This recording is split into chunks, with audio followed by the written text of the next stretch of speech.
day 2 of our Siena Sew-a-long. Today we're going to be working on our side seams and our waist casing. So I'm going to go ahead and stitch our side seams for both of my skirts, and then I will finish the edges on my serger, and then we'll work on the waist casings. My first step is going to be to sew up the side seams. I'm going to clip the side seams together, and then I'm going to stitch them with a 1/2 inch seam allowance. So you can pin them too if you want. I just think clips go a little bit faster.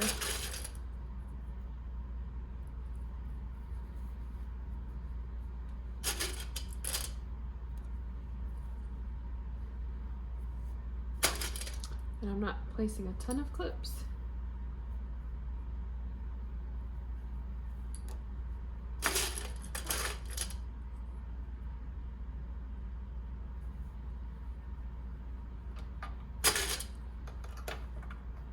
And this will be a 1/2 inch seam allowance. I'll clip the other side.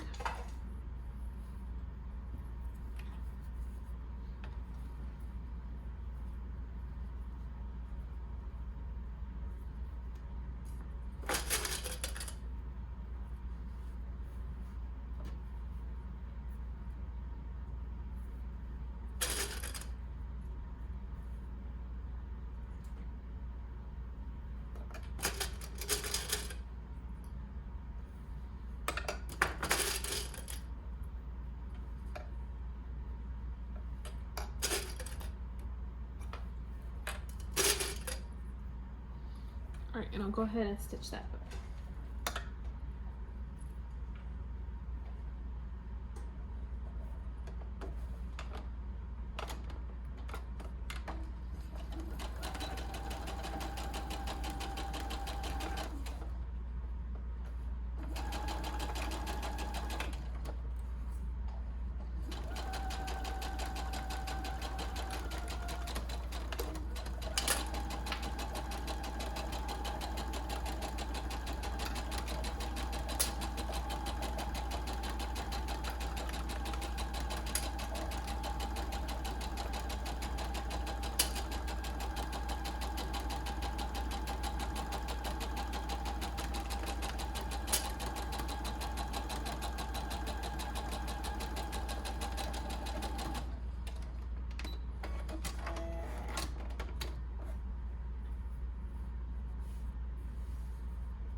That side is all set.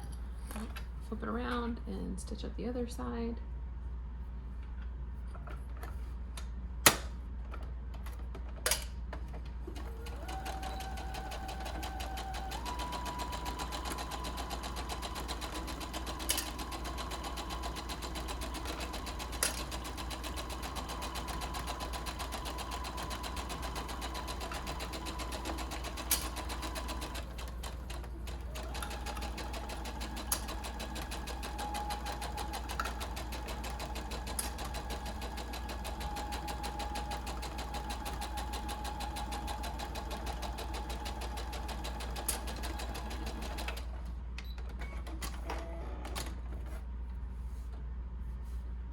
I'll set this to the side for just a few minutes.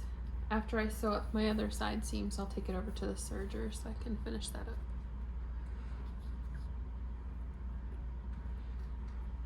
I can reach them both. Okay, so this fabric, I'm not gonna lie, I really can't tell which is the right side and which is the wrong side, but since it's for a swim cover up for my 5-year-old, I'm not gonna spend too much time stressing about it. So we're just gonna go with it.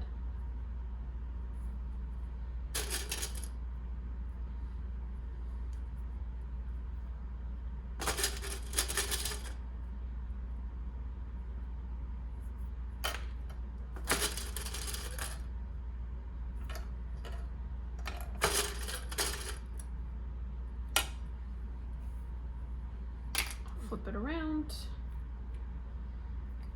do the other side.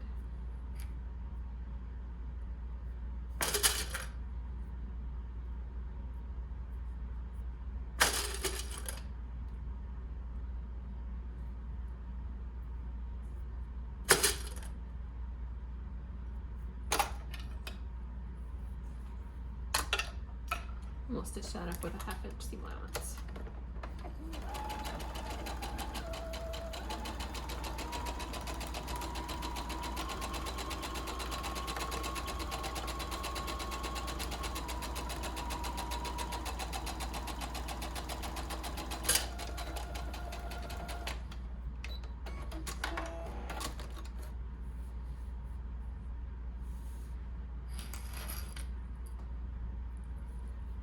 And go ahead to the other side.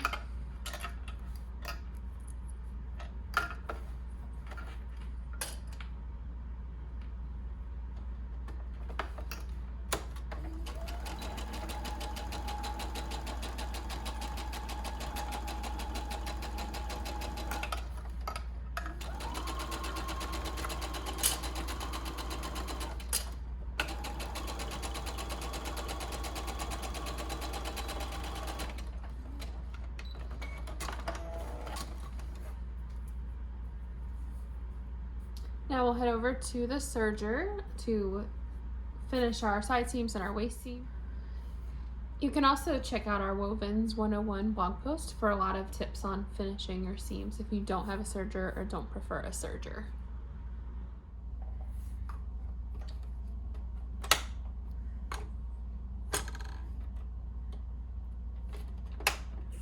For finishing your seams, you can go ahead and disengage your knife because we really don't need to cut any off. If you want, you can keep it engaged, and then that way you can kind of trim these little excess threads as you go, but you don't need to have the knife on, and you really don't want to trim off your seam allowance.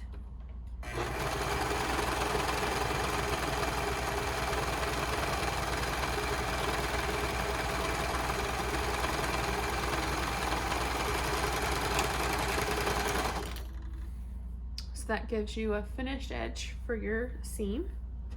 We'll repeat the same thing on the other side.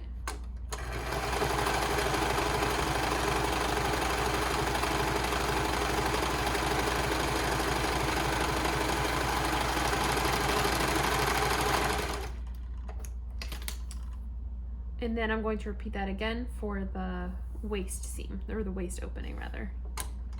I am going to trim that serger tail.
Once you've finished your waist opening, you can set it to the side, and then we'll knock out our other skirt. Or if you are only doing one version for the sew-along, then you can just set it to the side until we're ready to do the waist casing.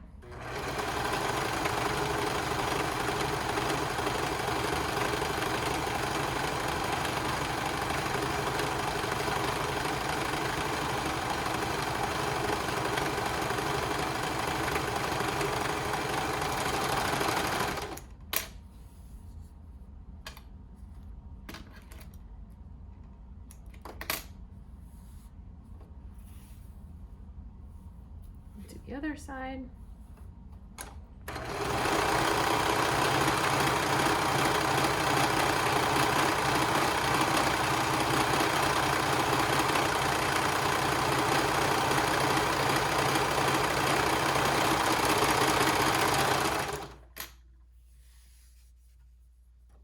And then our last step for this is to just do the waist opening.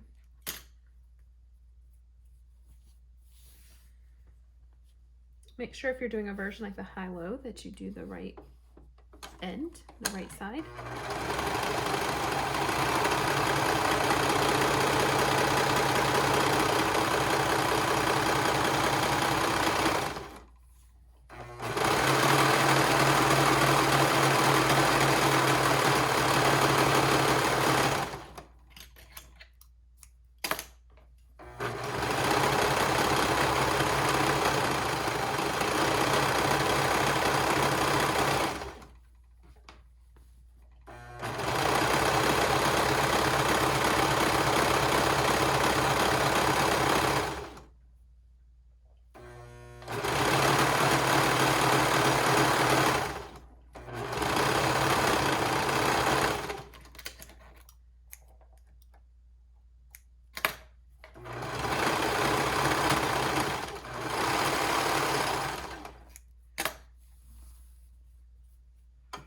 Okay, that step is all finished and we are ready to head over to construct our waist casings.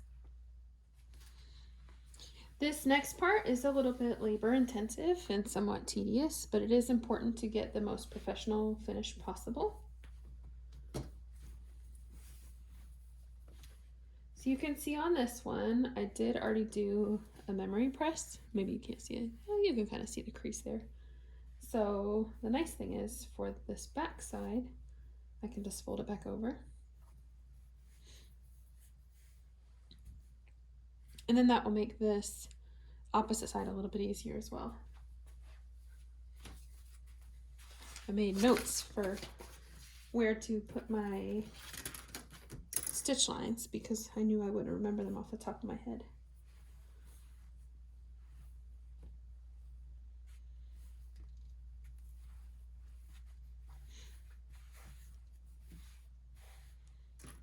So you can use like a quilting ruler or a hide ruler, or you can just use a hem gauge. That's what I've been using.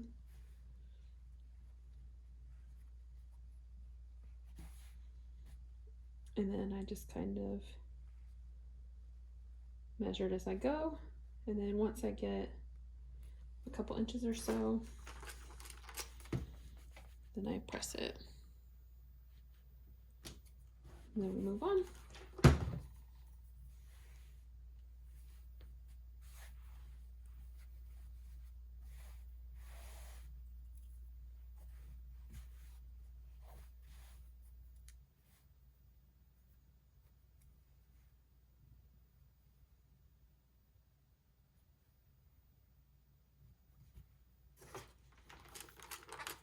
So if you watched yesterday's video, you know that we have this tiny little puppy that we're fostering.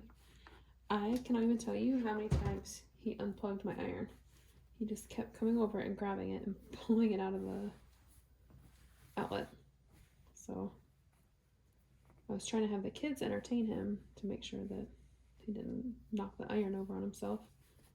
And then after like the third time, I was just like, okay, somebody's gonna get hurt with this. So we had to take a break.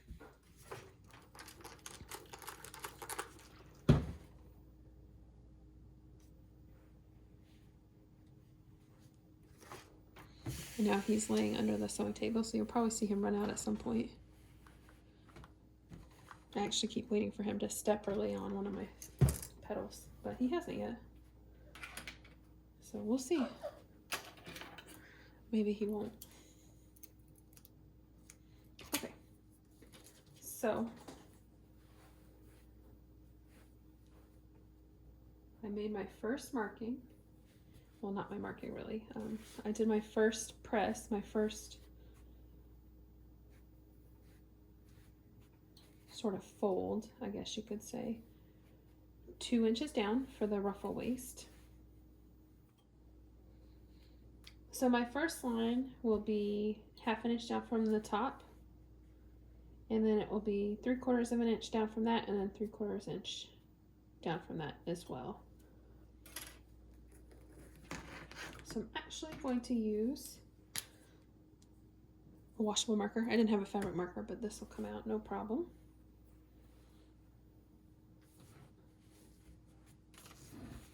I'm gonna move my iron so I don't burn myself.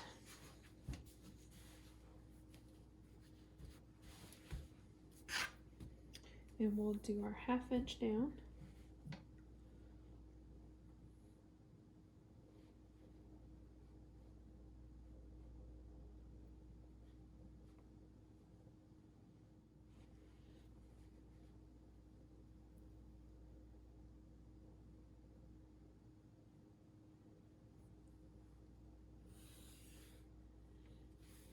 So there's 1/2 inch.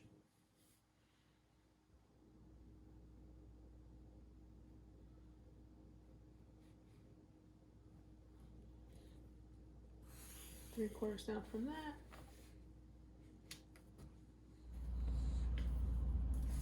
I'm not going to worry about marking another 3/4 of an inch down from that because I'll just stitch right along the bottom edge here. So I'm not going to worry about marking the 3rd line. I'll just know that I need to stitch here, here, and then right along the bottom edge. So no worries there. Make it a little bit easier for myself.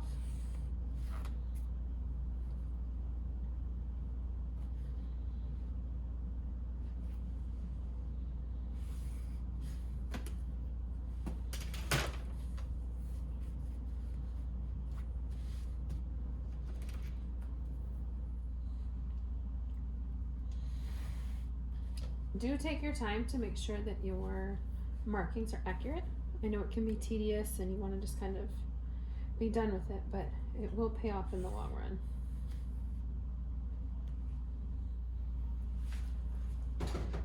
The other option, if you feel comfortable, is to just use the sewing machine markings. So if you're comfortable with that, that's totally fine too. Since this one, I'm doing the simple waistband, the regular waistband, I'm just going to use the markings on my machine because I don't have to make multiple casings, multiple channels. So that is what I'm going to do for this one, and then I'll press it after. Remember when you're stitching up your casings to leave a 2-inch opening, and I'm going to leave mine just to the back of the side seam.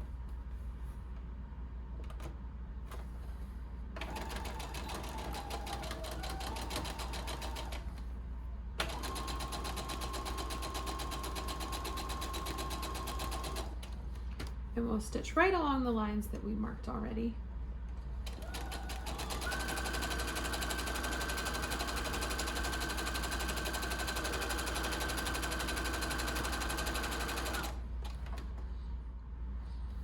This top section will sew completely closed, so there won't be an opening on the very top one because this is just the ruffle.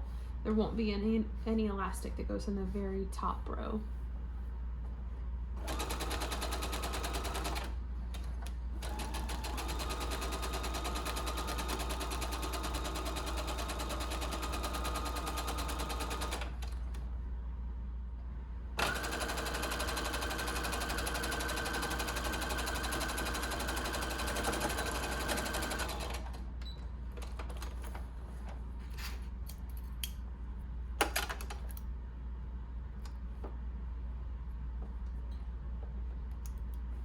Now we will stitch along our next stitch line.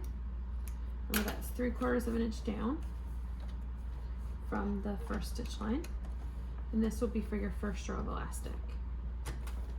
Alternatively, if you are just doing the wider elastic, you would just stitch along the bottom edge here. This one you will need to leave the 2-inch opening.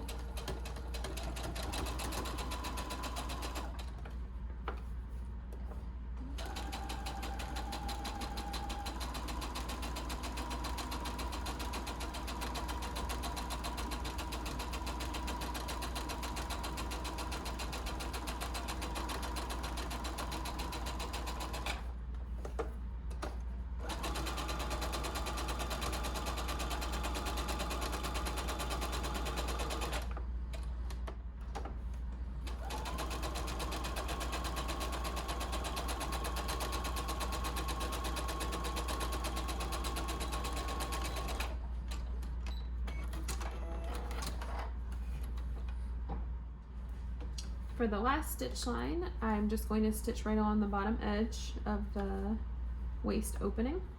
Remember, I didn't do the marking, so that's going to be my marking. Again, leave a 2-inch or so opening so that you can thread the elastic later.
Okay, we're all set with the waist casing. I'm just going to give it a good press, but you can see I have my 3 rows of stitches. And mine are not perfectly even. Don't sweat it if yours are not either. It's not a huge deal. Remember, it will be gathered, and once it's gathered, you will see fewer imperfections. So don't stress if it's not perfect. Then my next one, we'll see how this goes. I'm going to try and just use my machine markings. So hopefully it doesn't come out wonky. I probably should do a memory press, but we're gonna just try it.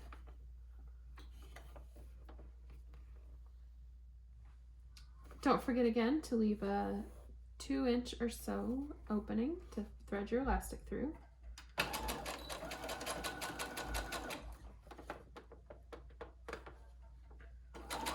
I want to make sure I was using the right markings.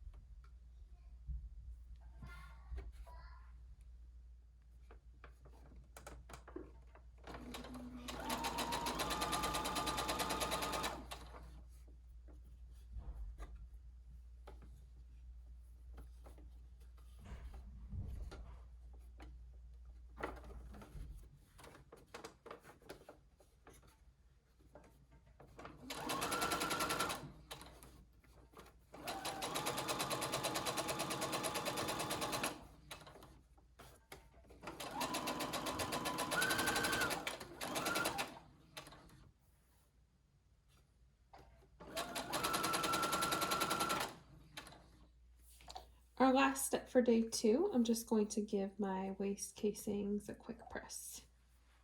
You can also press your side seams. They're looking a little wavy, looking a little wonky. This fabric especially. Holy. I really don't know what I made with it before because I can't remember putting the pom-poms on anything really. So I don't know what I made. Unless I just, you know what? Maybe my daughter cut the pom-poms off to make something. She's a wild one. You gotta watch out for her.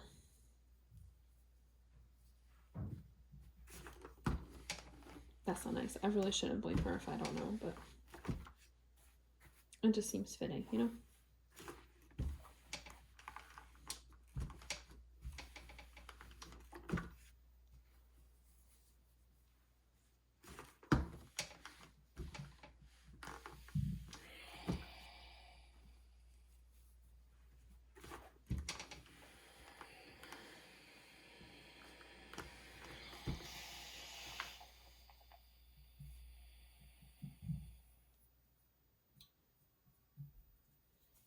This one is all set and ready for day 3.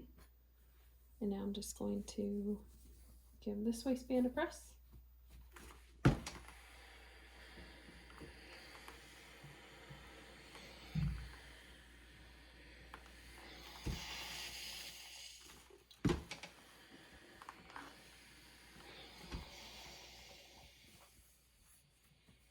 And I think I'll give the side seams a quick press too, just because they're a little bit wavy. Not too bad, but.